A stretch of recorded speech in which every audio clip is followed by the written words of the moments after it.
Paolo Pizzolato, prima il Veneto. Buonasera direttore, buonasera. Grazie molte. Chiudiamo il giro sull'indagine a carico di Conte, Speranza e Fontana per la prima ondata Covid, la primavera del 2020. Pizzolato. Secondo me, direttore, questo è solamente l'inizio di un'indagine più vasta che verrà portata più avanti. Penso si verranno coinvolte sicuramente anche altre regioni che hanno avuto tanti lutti. E una mia opinione personale è che la magistratura abbia messo in moto tutto questo proprio perché tanti familiari, tanta gente ha sofferto tantissimo e si sono messi in moto proprio loro per cercare di capire cosa fosse successo in quel momento. Non bisogna dimenticare che sono stati fatti un sacco di errori, primi fra tutti il piano pandemico nazionale che da 10 anni non veniva assolutamente aggiornato, per cui sicuramente qualcuno dovrà rispondere di questo. Che poi ci sia un po' di cose da vergognarsi e probabilmente la magistratura ha messo in moto anche tutto questo per cercare di andare a fondo a altre cose. Non dimentichiamo il commissario della protezione civile che a quell'epoca aveva sbagliato a mandare via le mascherine, erano finite in Cina, quelle nostre buone, erano rimaste quelle cattive in Italia. Non bisogna dimenticare Irene Pivetti che è stata coinvolta nello scandalo dei grembiuli delle mascherine, non bisogna dimenticare Fontana, quello che era successo e l'indagine che era stata portata avanti, diciamo, nei suoi confronti. Oltretutto la magistratura è arrivata, guarda caso, una settimana dopo le elezioni in Lombardia, se arrivava una settimana prima chissà cosa avrebbe potuto fare Fontana o cosa sarebbe successo. Secondo me questa è una cosa che nel bene o nel male finirà con nulla di fatto e questa gente verrà assolta proprio perché il fatto non sussiste. È brutto dire questo perché non è per non credere nella magistratura, è che di solito queste cose qui, come abbiamo visto tante volte fare anche all'interno del Veneto, quello che è successo con le banche popolari, sappiamo tutti i risultati, secondo me un'indagine così grande solitamente non porta mai a nessuna tipologia di arresto perché questa gente non può essere coinvolta in una maniera talmente profonda da poter essere diciamo arrestata per quello che ha fatto. Certo è che logicamente qualcuno vorrà andare a fondo in base alle responsabilità, però secondo me l'occhio della magistratura sarà un occhio che vuole mettere in moto tutto questo per andare a guardare altre cose che sono in periferia di queste indagini che secondo me coinvolgeranno quanto prima sicuramente anche altre regioni e credo probabilmente anche il Veneto e anche l'Emilia in base al numero dei morti che ci sono stati. Ecco, Pizzolato, di solito si dice di questi tempi che la sanità del Veneto si stia indebolendo, abbia molti problemi, come d'altra parte anche altre regioni, però la regione risponde, beh, allora però tutta la gente, tutti gli italiani che vengono in Veneto a farsi curare perché non si fidano della sanità di altri territori, cosa significano? Che rimane, insomma, bene o male anche in mezzo a tanti guai rimane un'eccellenza, no? Risponde così la regione, presidente Zaia, eccetera. 15 giorni fa, direttore, ero suo ospite, ero seduto lì e avevamo ospite anche Villanova. Sì. Che mi ricordo quella sera mi ha attaccato perché avevo fatto delle dichiarazioni molto pesanti e continuo a ribadirle questa sera queste dichiarazioni, perché non si può sempre parlare a vanvera, fare i belli, eccetera, eccetera. Il Covid ci ha messo di fronte a una realtà che è stata solo tanta pubblicità e basta.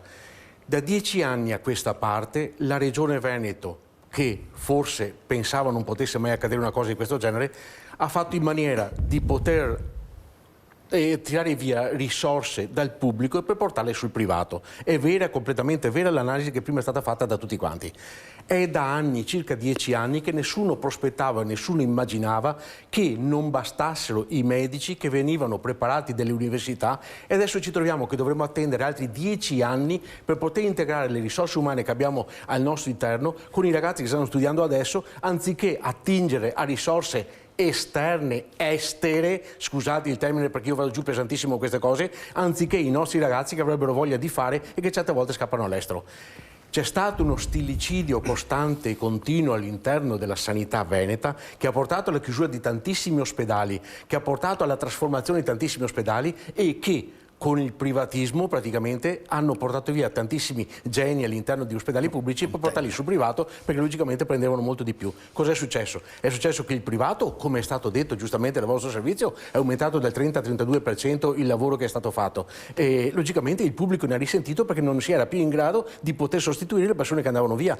È rimasto chi coscientemente sapeva che poteva dedicarsi all'interno del pubblico prendendo meno soldi alla gente e che ha preferito restare lì per fare il proprio lavoro anziché passare dall'altra parte dove si portano a casa un sacco di soldi. Per cui capisco anche i medici di famiglia, conosco personalmente diversi ragazzi che in questo momento stanno facendo questo lavoro e in questo momento stanno protestando perché secondo loro c'è qualcosa di non chiaro all'interno della sanità veneta. Questo è quello che è accaduto. Mi permetto, sinceramente, direttore, prima di chiudere, un mini passaggio su quello che prima abbiamo detto delle Olimpiadi, per cui perdoni se ritorno un attimo sull'altro argomento e ho parlato poco della sanità. Alle 19:30 di questa sera ho seguito un telegiornale regionale che parlava del Veneto. Parlava del bellunese e del fatto che a Belluno e nel bellunese stavano un po' alla volta sparendo la gente, sia la gente che gli sportelli bancari. Non argomento di questa sera, perché te di Dio. È vero. Ora, non ho mai visto fare surf a Cortina. Mi chiedo come sia stato possibile, dopo 3 anni di nullità a livello di progetti, giustamente come è stato fatto notare all'interno anche di questo studio, che non si possa pensare di portare la pista da bob, qualche attività, quello che volete, nella zona del Bellunese che sta cominciando a essere abbandonata dalla gente, abbandonata da tutti, e dove quella gente lì avrebbe voglia di fare qualcosa, perché la voglia di lavorare c'è nei bellunesi, ragazzi, non si scherza mica lì, ci sarebbe l'opportunità in questo momento e quella zona lì non viene assolutamente più presa in considerazione. Altro piccolo passaggio tecnico ed economico, il PNRR, che noi riceviamo tutti questi miliardi, mamma mia, siamo ricchissimi, e che la maggior parte finiscono al sud.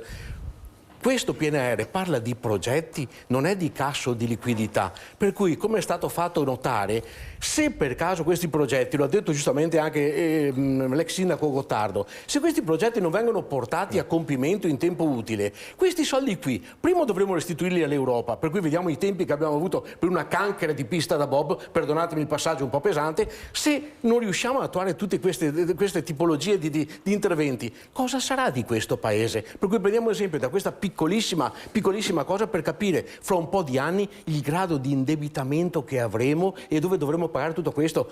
L'Expo di Milano, di cui nessuno parla più, è un caso emblematico. Il 70% delle infrastrutture, con la loro vendita, con il loro affitto, doveva far sì di poter recuperare i costi che aveva avuto. Non se ne è più parlato, ma guardate che c'è stato un grado di indebitamento sia per la regione Lombardia, sia per chi aveva attuato questo progetto, e sia nei confronti di tutti i cittadini italiani e veneti, che è mostruoso. Noi stiamo pagando ancora delle infrastrutture morte, così come è successo a Torino anni addietro con la storia degli sci, delle piste che abbiamo parlato, e l'Expo, dove andremo a pagare per anni e anni quello che è un cantiere morto, completamente morto, e che non serve più nulla a nessuno.